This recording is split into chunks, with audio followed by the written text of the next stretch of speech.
Pessoal, quando a gente fala de educação ambiental, antes da educação ambiental, a gente fala de conservação em geral, a gente está passando por um momento que é uma transição, isso é muito importante a gente entender, que nós estamos passando por uma mudança muito grande.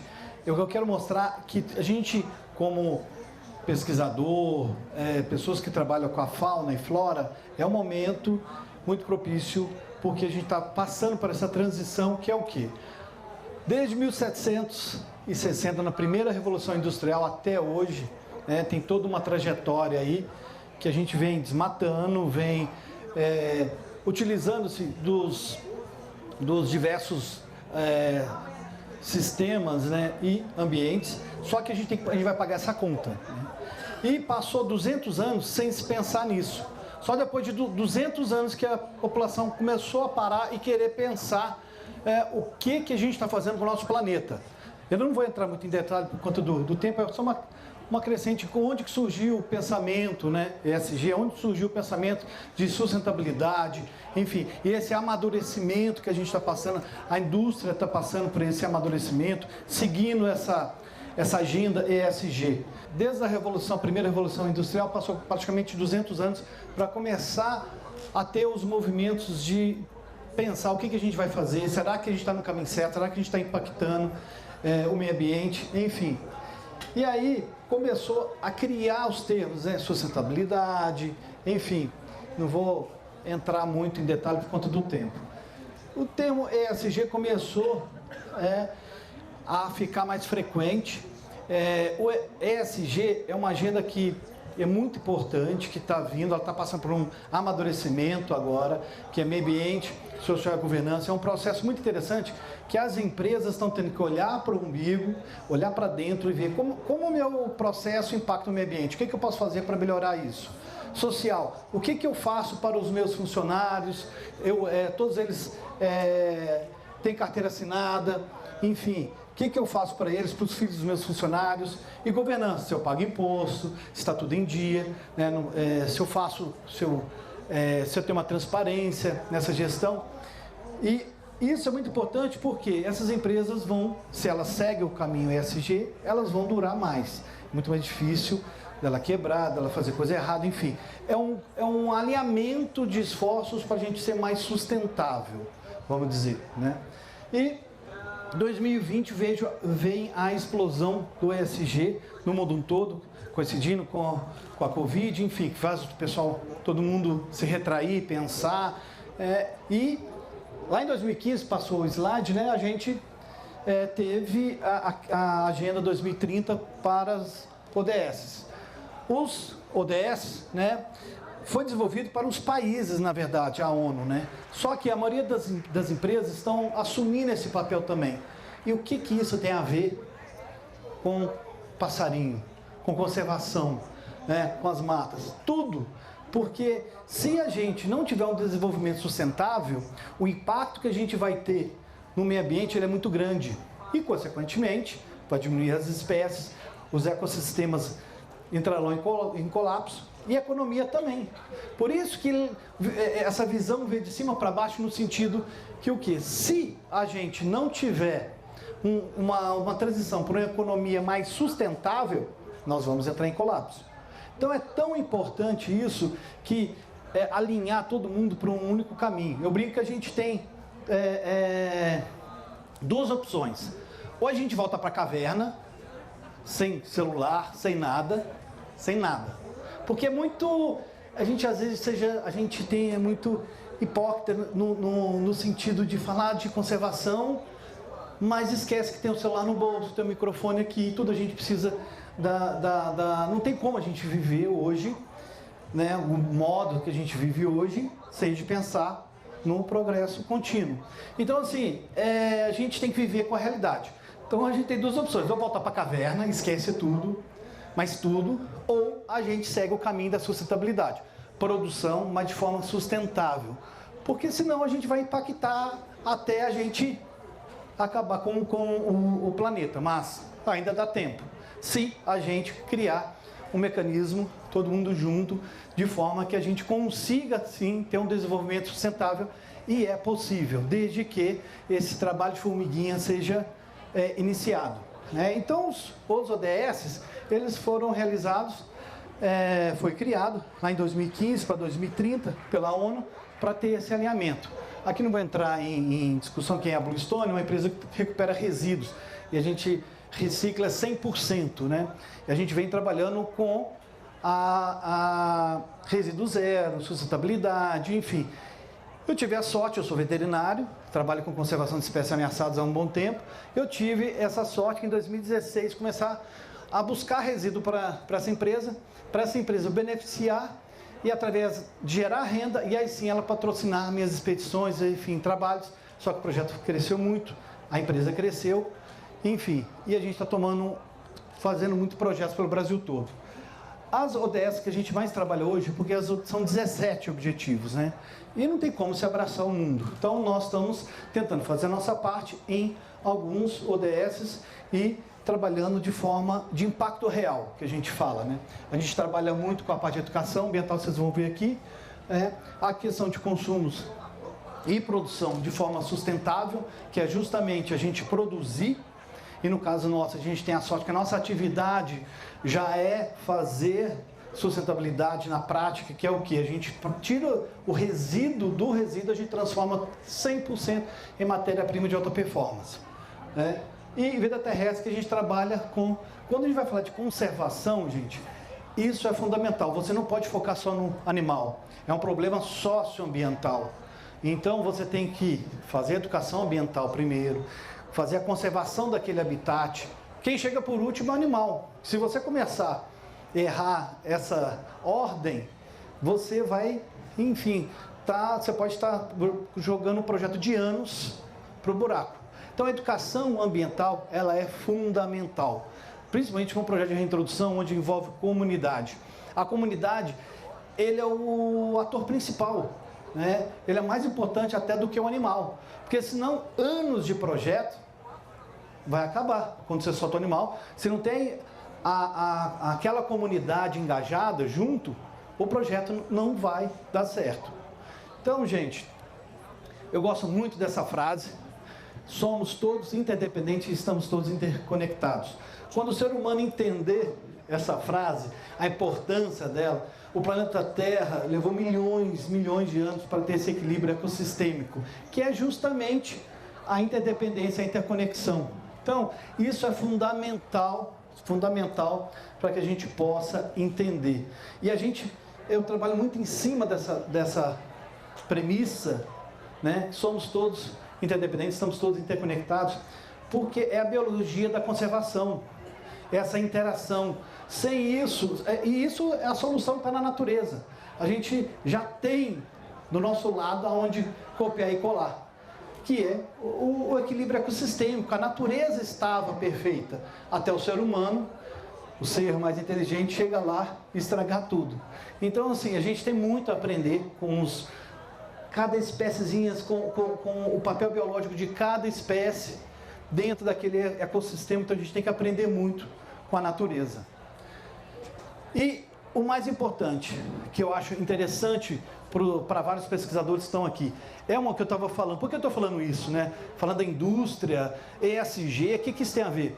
É um momento muito propício, porque pela primeira vez eu vejo que a conservação está sendo valorizada. A gente consegue agregar valor na conservação. Tem que ter valor. Porque, assim, conservação é caro, é difícil da gente projetos a longo prazo. E, se não agregar valor, de alguma forma, você não tem uma vida útil, uma vida longa nesses projetos. Tem que ter dinheiro envolvido. Então, assim, o ESG vem dar essa chance, esse olhar para quem souber aproveitar. Por que eu falo isso?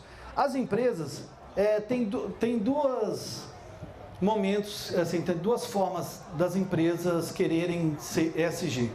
Ou pela dor, pelo bolso, que se ela não entrar, ela não fazer, ela vai perder mercado. Ou, no caso eu tive essa sorte, a Bluestone, que já encarou, já tem esse DNA ESG, sua essência ESG, no sentido de querer fazer algo a mais do que a lei pede, né? Fazer sempre a mais. Então é um momento que as empresas, quando você pensa em fazer algo, deixa eu passar aqui, não, peraí.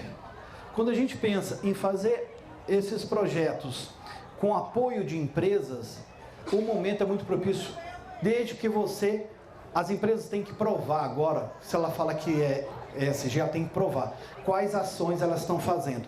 O grande diferencial, assim, antes o relatório de sustentabilidade era muito lindo, muito perfeito, se abria o relatório de sustentabilidade das empresas, era uma coisa maravilhosa, lindo de se ver, mas na prática não tinha conservação real, você não via ações contínuas ao longo do tempo. E o ESG vem trazer isso. Para você falar que você é ESG, você tem que provar. A partir do momento que você tem que provar, você tem que ter ações de impacto. E quando você faz ações de impacto atrelado aos ODS, você entrega os índices. Ó, eu fiz isso, o bem comum. O que você deixa de bem comum para o planeta, para todos? Então é muito importante você entregando isso para as empresas, elas podendo usar isso no relatório de sustentabilidade com dados reais, mensuráveis, aí ela pode investir nesses projetos. Tem que ser um ganha-ganha, tem que ser bom para todo mundo. Sendo bom para a empresa, vai ser bom para as pesquisas e vai ser bom para o meio ambiente. Então, a essência do ESG é o bem comum. Então, por isso que é o momento dos pesquisadores, vamos dizer, surfar nesse momento ESG, se você tem projetos mensuráveis, com ações de impacto, que possa ser realizados de forma mensurável mesmo, né? Tem que ter entrega, você tem que ter um bem comum ali para a gente poder entregar. Se não, você cai no greenwash, aí é pior do que fazer uma pequena coisa. Então, assim, é um momento que eu acho que aquela luzinha no final do túnel que você observa e fala, gente, dá tempo, as empresas unidas nesse caminho vai ter como a gente fazer conservação. Bom, para vocês terem ideia, hoje a gente tem uma parceria muito sólida com a Fundação Limiton. Para quem não conhece, a Fundação Limiton, sabe aquele filme Rio, o Blue? Né? É a história de vida da Dona Linda e o Bill, né? Dona Linda já é falecida, ela cuidou da última ararinha azul que veio traficada dos Estados Unidos. Enfim, aí tem quase 30 anos de trabalho, né? de reprodução de várias espécies, e através da Blue Stone a gente vem somando esforços para intensificar esses projetos. Eu vou falar de forma rápida, meus 10 minutos já foi para o Beleléu, né? Mineiro, você pede para mineiro falar em 10 minutos, impossível. Bom, a gente também fazendo parte do projeto da Ararajuba, que estava há mais de 100 anos extinto, lá em Belém, por conta do crescimento da cidade. Há mais de 100 anos ela foi extinta. O que acontece? A Fundação Limiton, com o Ideflor Bio, entrou com um projeto desde 2017. O ano passado a gente teve o nascimento de 5 filhotes, já dessa população que está em vida livre. E é muito bonito, depois de 100 anos, você vê um animal que a cor, né, do Brasil, colorindo o céu de Belém, é um orgulho muito legal. E projeto de educação ambiental, é muito importante, eles estão fazendo um trabalho muito legal lá, de educação ambiental. Assim, tem que ter o envolvimento da comunidade, né? E esse projeto é feito no Parque Utinga, que é um ponto muito conhecido da cidade toda. E todo mundo acolheu muito bem. As escolas ao entorno têm projeto de educação ambiental. O Ideflor Bio trabalha muito nessa parte de educação ambiental, muito legal. Então vamos lá. Arara Azul de Lear, agora a gente está intensificando o trabalho do Grupo de Pesquisa e Conservação de Arara Azul de Lear, da Érica Pacífico, principalmente na educação ambiental. A gente está intensificando o trabalho dela. Como?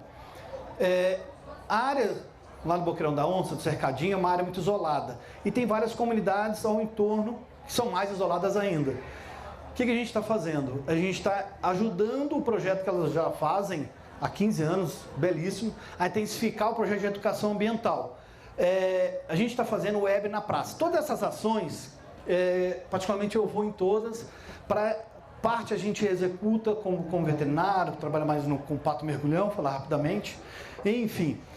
E a gente transforma isso tudo em websérie, para servir de ferramenta de conservação, de educação ambiental, para levar informação para as pessoas. Aí eu falei, putz, por que não levar essa web lá no meio da Caatinga?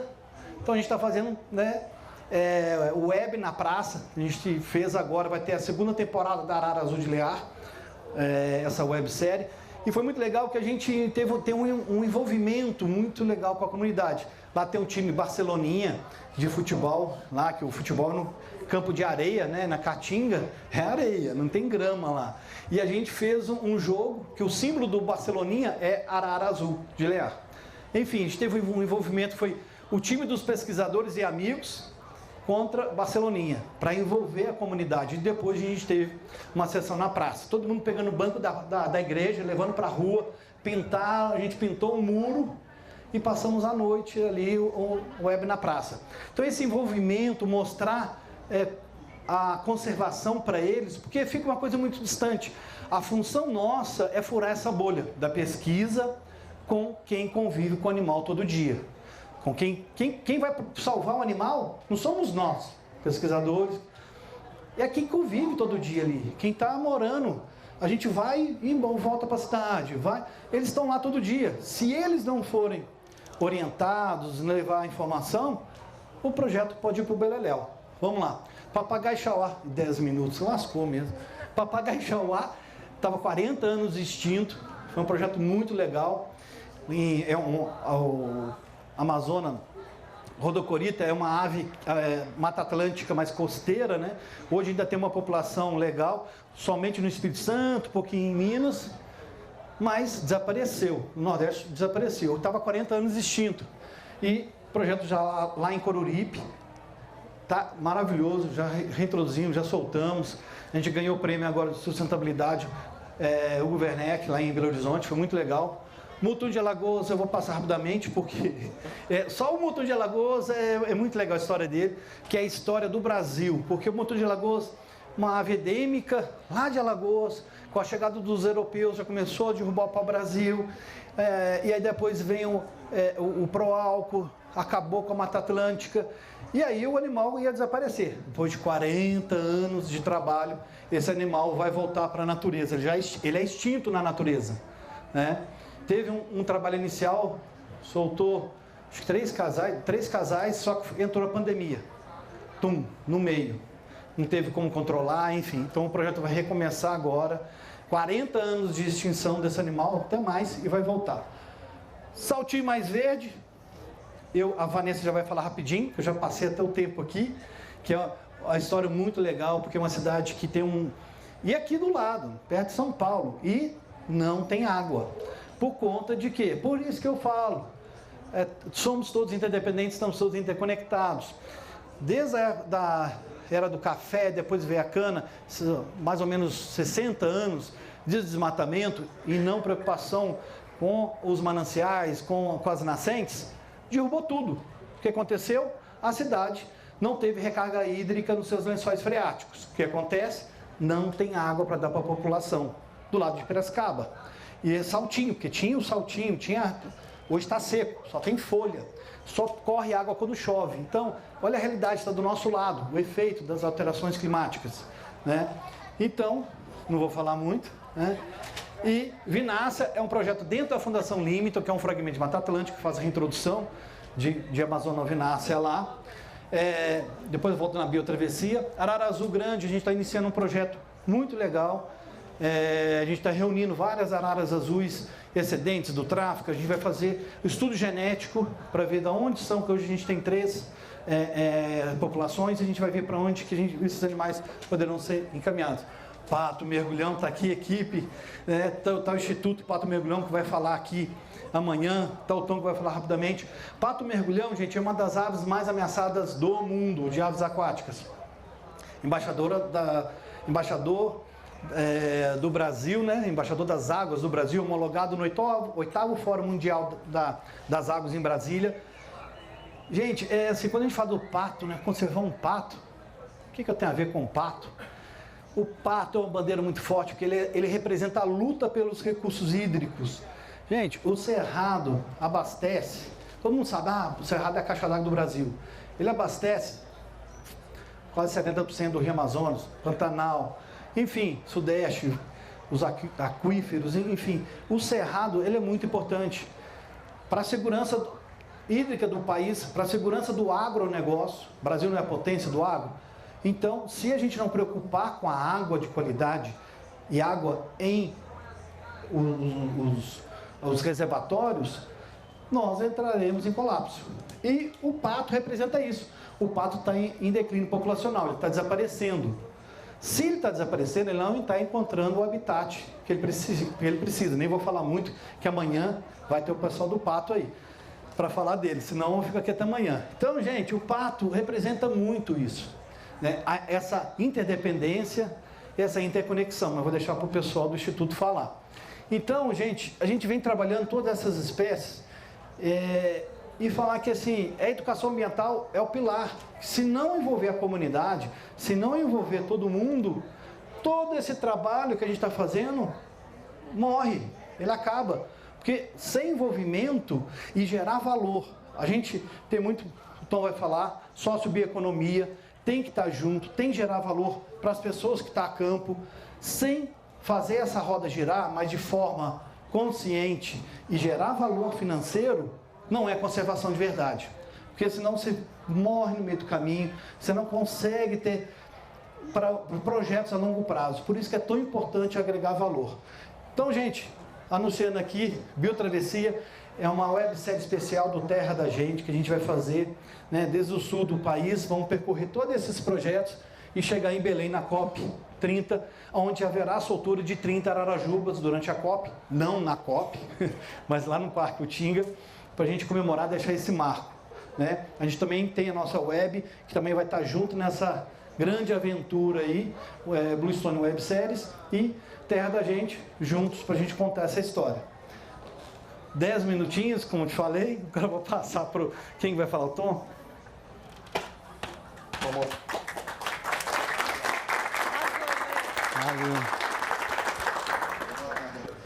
Bom, e as principais ações do projeto Ecomer, juntamente com a Bluestone, é trabalhar com pesquisa científica do pato mergulhão e também, sem a educação ambiental, a gente não consegue dar valor no trabalho da biologia.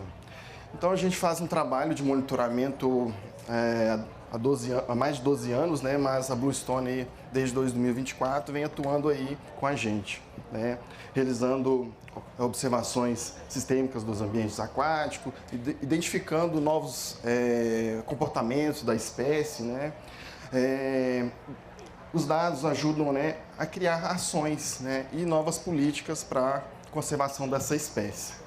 E também usamos o pato mergulhão como uma ferramenta muito importante, né, educativa, principalmente para a comunidade local, como o Alexandre disse, que a comunidade é muito importante nesse trabalho. Então, a gente atua muito nas escolas rurais da região da Serra da Canastra, porque eles são os atores principais, estão ali, né, no dia a dia, juntamente com o hábito do pato mergulhão. Então, dentro da educação ambiental, a gente trabalha muito com as abelhas sem ferrão, que são muito importantes na manutenção da biodiversidade da natureza. Uma curiosidade muito importante: se as abelhas todas do mundo acabarem, dentro de 45 dias não tem mais alimento, né? Então, dentro de 5 anos, já não há mais vida, né? Temos a oficina das cores, onde a gente ensina as crianças a utilizar os pigmentos naturais na natureza, né? Não tem toxinas, né? E principalmente palestras sobre o pato mergulhão, que é muito importante. Outra coisa importante que no dia a dia, hoje eu me considero canastreiro, a gente observa que questão de alimentação. Então a gente ensina as crianças a importância da cultura, do cultivo, da alimentação mais saudável. E também plantio de mudas, principalmente na Serra da Canastra, há muita degradação ambiental devido às histórias, né, do garimpo, da cultura de derrubar árvores, né? Então a gente promove esse sentimento de pertencimento, que é muito importante. Quando a gente chega na escola, as crianças abrem aquele sorriso e já sabem, vem novidades aí.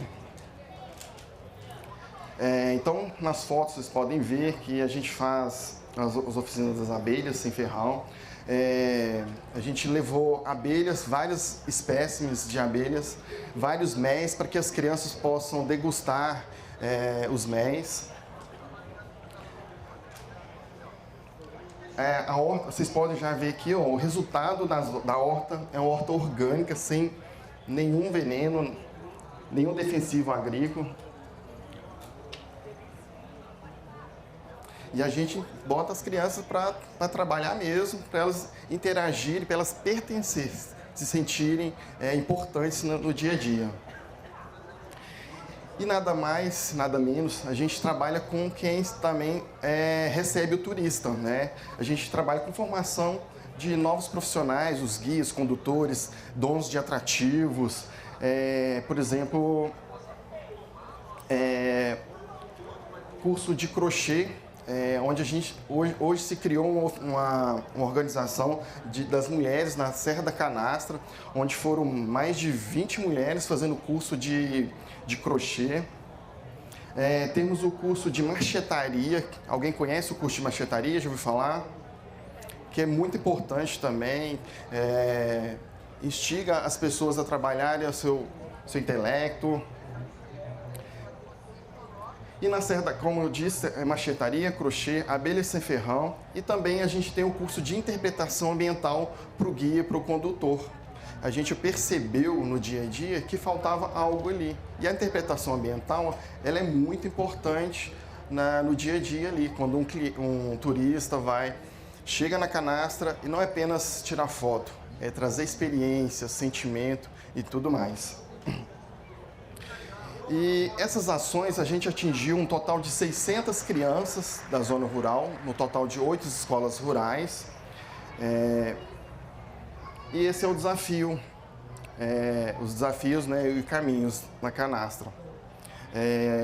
Com a Blue Stone a gente tem várias ideias aí para que a gente possa cada vez mais estar trazendo esse pertencimento, expandindo, né, mais oficinas, botando para que as pessoas acreditem mais no turismo, garantindo uma estrutura melhor para a canastra. Por exemplo, a gente pretende oficinas de cerâmica, né? Estender mais parcerias, não só com as escolas, mas com as prefeituras, com as associações do turismo, que é muito importante a gente ter eles como parceiro, e produzir mais e divulgar mais sobre o Pato Mergulhão e sobre o projeto Ecomergos. Bom, eu dei uma resumida aí e passo a palavra para Vanessa ali. Muito obrigado.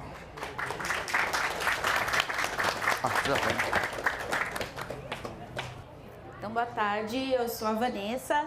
Então, eu faço parte dessa equipe dos projetos socioambientais da Blue Stone, né? Meus parceiros de trabalho são o Alexandre e o Tom. E a gente está em vários locais e ao mesmo tempo compartilhando todas as nossas experiências, mas eu vou contar um pouquinho do que a gente desenvolveu lá na cidade sede da Blue Stone. A Blue Stone está localizada no município de Saltinho, que é no interior do estado aqui, São Paulo, próximo à cidade de Piracicaba. Saltinho era um distrito de Piracicaba. Nisso faz 33 anos que se emancipou. A população da cidade, do município de Saltinho, é de aproximadamente 8 mil habitantes e a Blue Stone está localizada em Saltinho. Então, quando a gente está falando, que nem o Alexandre trouxe, da agenda ESG, nós temos que cuidar, vamos brincar assim, do nosso quintal. Vamos ver o que tem ao redor, né, da nossa empresa. Então, a gente tem que trazer oportunidades, programas, incentivos para a nossa população local. E um deles é o projeto Saltinho Mais Verde.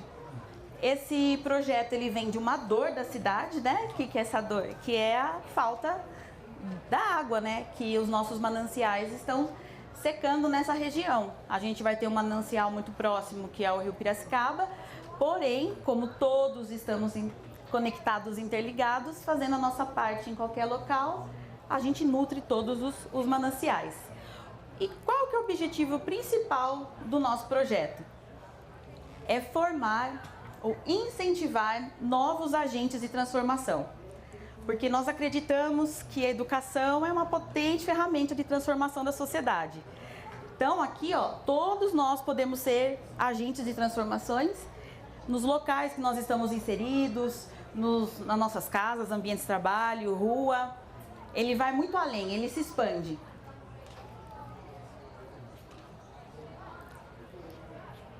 E como que funcionam esses projetos, né? Esse projeto, nós fazemos parceria com as escolas locais. Então, semanalmente, nós desenvolvemos ações das mais diversas temáticas. Nós trabalhamos com biomapas para trazer aquela questão do pertencimento. Nós trabalhamos com hortas, que é uma excelente ferramenta para trazer essa criança, esse jovem mais para o contato, às vezes, da terra. Que apesar de nós estarmos lá, assim, mais para o interior, ter mais a natureza próxima, a gente passa por uma degradação muito grande e também com a tecnologia, a gente também acaba se afastando um pouco. É interessante que nós falamos assim, eu vou lá na natureza, mas na verdade a natureza está em nós. Só que isso é um caminho, é um voltar, é um reconectar para a gente olhar. É como ela trouxe, que é um despertar, para a gente poder voltar a ver que assim, nossa, eu faço parte dessa natureza. Então eu não preciso só ir até lá, eu sou. Só que isso também é um caminhar, é uma coisa que nós colocamos muito, que é um convite. A gente pode impor as situações, né? Então a gente convida a olhar diferente para a natureza e a nossa relação com ela. Então, as atividades, elas são diversas. Elas envolvem cultura, elas envolvem participação ativa dos alunos e da comunidade envolvida, né, no caso da escola. Nós acreditamos que na escola todos são educadores, então os funcionários também, eles se envolvem nas nossas ações. E que interessante, né? A gente faz uma escuta ativa nas escolas, porque nós temos as nossas ideias, que a gente considera extremamente interessantes, mas também às vezes as escolas esperam alguma coisa, né? Interessante que a gente vai falar de educação ambiental, daí a gente vai pensar, acho que está atrelado à disciplina de ciências, geografia. Porém, a educação ambiental, ela é interdisciplinar, é muito transversal. Antes, a gente estudava muito por áreas. Hoje, o nosso modelo de ensino, ele é formado bem na caixinha, assim, né? Então, é bem separado as matérias, mas, na verdade, se vocês forem ver bem, a educação ambiental, a ecologia, o nosso estar no meio, está interligado com tudo. Eu posso aprender idiomas com essa temática ambiental, eu posso, claro, né, a biologia, ciências, a geografia estão mais, assim, abertas para essa área, mas a matemática, a língua portuguesa, e com isso trazer, porque nós não temos ainda uma matéria obrigatória, digamos, que está nesse currículo, né? Nós nunca tivemos, eu nunca tive. Então, nós tentamos, que chama disciplina eletiva, que é uma optativa da escola, para a gente tentar falar um pouco, né, desse olhar, dessa volta de olhar para a natureza. Aqui trazer uma frase de uma criança que foi numa ação, né? Que nós fazemos o plantio de uma nascente que nós estamos recuperando uma nascente lá no município de Saltinho. E foi bem interessante. O nosso público maior hoje são os adolescentes, mas as crianças participam também. E foi interessante que as crianças, ela têm muito aquela questão poética, né? Então, para essa criança, ele trouxe que para ele nascente era só um cano que estava escondido no mato. E nesse momento que a gente percebe, claro que a escola também tem um papel fundamental, eles trabalham diversos temas, né? Mas assim, é nessa hora que você vê que o aprendizado acontece. Porque daí ele está lá, vendo que a gente brinca que a gente está plantando água, porque a gente está lá colocando, né, as mudinhas, mostrando, ó, aqui passaria para ser uma nascente, e que daí linka, assim, cai a ficha. É que ele aprendeu.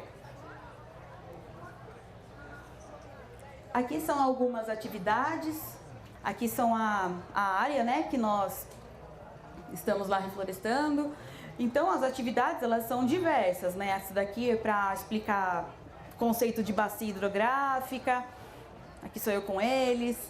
Eles gostam muito dessas questões dos desenhos, os mais novos. A gente tenta trazer para cativar mais. Porque se você cativa, daí eles se abrem mais para poder aprofundar no tema. E daí a gente, quem sabe, como é um convite, quem sabe já não está formando um futuro transformador, né, do ambiente. Então aqui tem o depoimento do Matheus de Lima Cuevas, do 3º ano do ensino médio. O projeto da Eletiva Saltinho Mais Verde é um projeto muito interessante. Ele trabalha com a conscientização dos alunos sobre o meio ambiente e também ensina várias coisas interessantes, como os locais hidrográficos, reciclagem, plantar árvores e cuidar do meio ambiente. Esse aqui é a partir do olhar dele, né? Como eu disse, né, a educação ambiental ela é como um convite, porque tudo que a gente apresenta, a gente vai sorrateiro, a gente vai conquistando depois e a gente vai aumentando a nossa rede aí para cuidar do nosso meio ambiente. Como o Tom falou, a questão do pertencimento é muito importante. Quando eu conheço melhor um local, um espaço, um território, eu passo a querer cuidar mais dele, a pertencer. Então, se eu preciso ser valorizada, por isso que tem aquelas atividades do biomapas, eu estou me localizando geograficamente, estou me vendo e vendo quanto que eu posso atuar nesse impacto aqui que reverbera, né, no todo, como a gente já colocou. Alguns resultados que a gente identifica, que no caso lá de Saltinho, a gente esse ano está em expansão para o município vizinho, que é Piracicaba. Estamos em 2 escolas rurais. Mas, como é uma disciplina eletiva, eles escolhem cursar essa matéria, tem jovens pela 3ª vez fazendo. Então, assim, aí a gente consegue ver que é um resultado bacana. Eles criam rede de apoio, as escolas estão se conversando, estão pensando em eventos, e elas também vão caminhando sozinhas com as ações que a gente leva para elas. Alguns desafios, claro que faz parte, né? Alguns desafios geralmente são falta de tempo das escolas, em alguns casos infraestrutura, logística, tem também caso assim de não ver muita importância na área. E como o nosso projeto é um convite, então a gente respeita muito, mas a gente sempre está lá conversando, tentando. Aí como que assim a gente também enfrenta isso? Porque às vezes algumas instituições elas querem um resultado rápido. E tudo que a gente vai falar de educação não é rápido, né? É uma construção. Então com isso, como que a gente supera esses desafios? É ali, aquela permanência, aquela escuta ativa, mostrando, conversando, que também existem os estereótipos, ver que é um trabalho super sério, que o foco, né, a gente não tem o amanhã é hoje, né, então não tem muito tempo, a gente tem que começar. Então com isso, a gente vai criando aquela confiança nas instituições e vai criando as parcerias. Então, diferenciais do projeto que nós acreditamos é a escutativa, com certeza, de todos os participantes. O ponto forte é acolhimento com as escolas, porque também o momento, como nós chegamos nas escolas, determina muito como vai ser. Porque nós não trazemos uma verdade, né? A gente traz, mas a gente acredita nisso, mas a gente vem para somar, para contribuir. Quando vai falar de consciência, é bem delicado, porque, por exemplo, a gente pode falar assim, eu estou com a consciência correta, o outro não. Muito interessante que nós, da Blue Stone, nós não trabalhamos com esse julgamento, nós vamos passar o que nós acreditamos, né? Esses projetos todos linkados, maravilhosos, e fica para a escolha de cada um que participa, querer caminhar ou não, e se transformar, como já disse, um agente de transformação. Ali foi um trabalho que nós publicamos no primeiro colóquio de sustentabilidade da Unifesp no ano passado. A gente conta um pouco o que nós fazemos e o final dele, que é bem interessante, é que vai falar dessa importância das empresas, delas financiarem, auxiliarem, caminharem junto com as escolas, porque daí a rede de multiplicação, ela amplia, e é isso que nós queremos. Nós queremos que mais pessoas sintam esse desejo de poder transformar o meio ambiente. E quando a gente vai falar de transformar o meio ambiente, a gente pensa primeiramente às vezes em plantar e tudo mais, mas tem, como eu disse, é muito amplo. Então pode ser os resíduos, pode ser conversa sobre consumismo, pode ser sobre educação financeira, porque no fundo está tudo atrelado. O que nasce quando a gente planta pertencimento? Tudo o que conhecemos melhora. Nós cuidamos mais e pertencemos mais. E assim, pertencendo mais, nós podemos transformar nosso olhar para o mundo e convidar outras pessoas para essa caminhada de evolução coletiva no todo.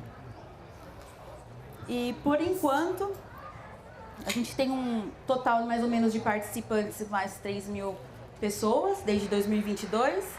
A gente tem um número, acho que mais de 2.000 de crianças e jovens, umas 800 famílias que vão... Essas matérias que a gente fica em parceria com a escola, a gente faz uma exposição no final. Então, as famílias vêm, a comunidade vem para assistir, para tirar dúvida, para conhecer mais. E como eu coloquei lá no começo, nós acreditamos que todos das escolas são educadores. Então, a gente não coloca aqui só os professores, somos os especialistas, com certeza, porém, todos da escola fazem parte, né? Então, muito interessante isso, porque se a gente acredita que todos nós podemos fazer a transformação, por que não envolver todos?